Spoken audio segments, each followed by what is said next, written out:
নবী সাল্লাল্লাহু আলাইহি ওয়াসাল্লাম বলছেন যে একটা ভূমিকম্প হবে পৃথিবীর পূর্ব দিকে।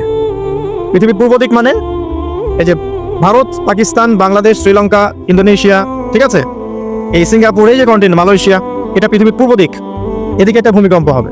তারপরে 7 পৃথিবীর পশ্চিমে একটা ভূমিকম্প হবে। পশ্চিম মানে বোঝেন না?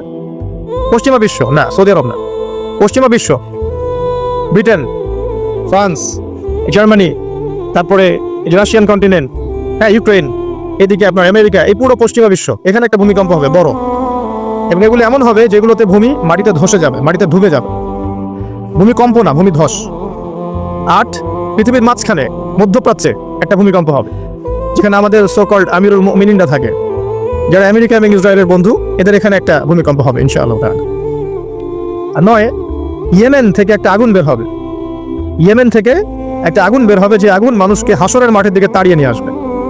আরেকটা বলেছেন 10 নম্বর, যেটা এই মুহূর্তে আমি ঠিক মনে করতে পারছি না। তো এই 10টা আলামতের কথা নবী সাল্লাল্লাহু আলাইহি ওয়াসাল্লাম বলেছেন, না হওয়া পর্যন্ত, এই 10টা আলামত না আসা পর্যন্ত কিয়ামত হবে না। ঠিক আছে? আচ্ছা, এখন এই 10টার মধ্যে সবচেয়ে বড়টা কি? সবচেয়ে বড়টা হচ্ছে মাসিহুদ দাজ্জাল। সবচেয়ে বড়টা কি? ও 10 নম্বরটা মনে পড়েছে, আলহামদুলিল্লাহ।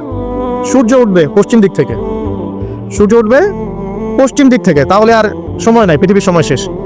এই 10টা মনে থাকবে? আসেন বলি। প্রথমে কি? দাজ্জাল। তারপরে ইয়াজুজ আর মাজুজ। 3 নম্বর ঈসা ইবনে মারইয়ামের প্রত্যাবর্তন। 4 নম্বর দাব্বাতুল আরদ, জমিন থেকে প্রাণী বের হয়ে কথা বলবে মানুষের সাথে। ঠিক আছে? 5 নম্বর কি বললাম?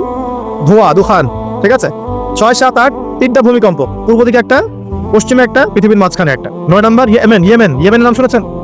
ওই যে যেখানে সৌদিরা বোম মারছে আর কি, ইয়েমেনের বাচ্চাদেরকে বোম মেরে হত্যা করছে না, জানেন না খবর?